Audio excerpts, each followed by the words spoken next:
Dante, you break the tie with that three in the final minute. Kind of what's going through your mind. Be confident, be aggressive, and not to think too much.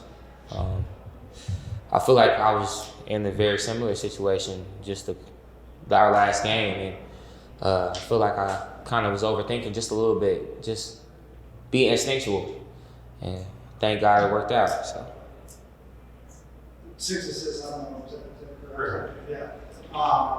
Where I don't know, where all the distributed come from tonight? Just playing ball, not thinking too much, just trying to make the right play unselfishly, but yet still staying aggressive. And I already know one thing that I know Coach and everybody has said is that this year that I was going to be able to get a lot of attention from a lot of defenses. And over time, you just get used to it and you learn the game and how to handle it better. And I think today I was just able to see the floor and pick my spots pretty well. Did you feel that kind of like lack of energy coming out, or what do you feel like? No doubt. One is just I feel like it was just a lack of intensity, lack of communication on defense. I think we got a couple lapses, and kudos to a really good Ohio team for capitalizing on it early. And they came out and punched us in the mouth, hit some threes early. I mean, seems like they weren't missing for a while. But like Coach said, it's really on the veterans. I think we did a good job of just weathering the storm, and by the end of the half, it was a 5-point game. At that point, I feel like we were settled in, and our leaders was able to step up, Tyler, Ra, and we was able to make a run and get back in the game. To hold the lead down the stretch after you did at Washington State, and you have this big 3 games to start out this way, how much kind of confidence does that give the team then? A lot of confidence. Played a really, really good Appalachian State team who is great in their conference, doing well.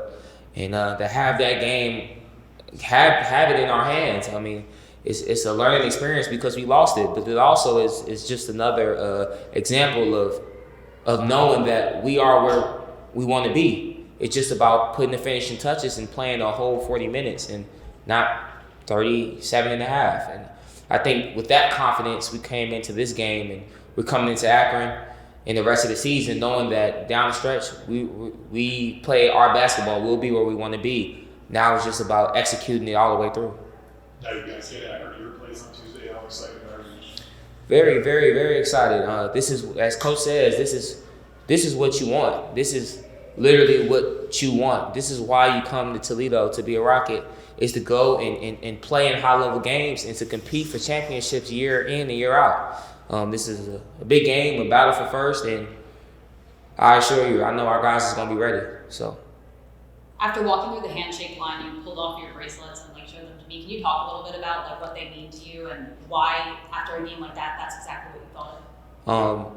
Yeah, no doubt. These bracelets, I literally wear them every day. I wear them every day, and I never take them off. Even during our games, I put them on under my arm sleeve, and they all stay. It stands for Ball for Pierre. Pierre was one of my best friends growing up in the Chicago basketball scenes. If you're around my age, you know about him. You know what it means. He's someone who happened to pass away and didn't get a chance to live out the dream that I'm living now. So ironic you just said that. I texted his father, my coach. He was also my coach, Coach Pete. I texted him last week and I sent him my bracelets. And I said, even though this as many years as it's been, because I was around 11, 12 years old when it happens, we still ball in his name. My family and everybody knows what that means to me. All the guys know what that means to me. I carry that every day of my life. I will always continue to ball for Pierre, for my little brother. Well, that's nothing short of a championship effort, championship win. Proud of our guys. We didn't start very well. I thought our first half start was too slow, especially the defensive end. We just, for whatever reason, we gave up too many. They had 9 threes at halftime. But Javen Simmons, 16 rebounds. Dante Maddox, 6 assists and only 1 turnover. And I just thought the second half, we only had 2 turnovers the whole second half. that was huge. And our second half defense was much improved. Just what do you think of the way you were able to close this out? When you consider how much is Well, it obviously much better. Appalachian State, we turned it over. Give them credit too. But tonight, that's situational basketball. Late in the game, a minute and a half, 2 minutes to play. You looked up the scoreboard, it was 76-76. You've been to our practices. That's our drill. We call it 76-76. And, all the things we work on, preach, teach, coach, and emphasize came to fruition tonight. And situational basketball, we did what we had to do.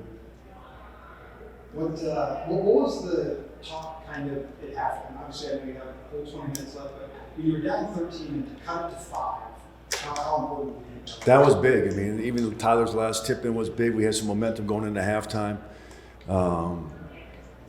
That clearly was helpful for us. But end of the first half, start of the second half was huge.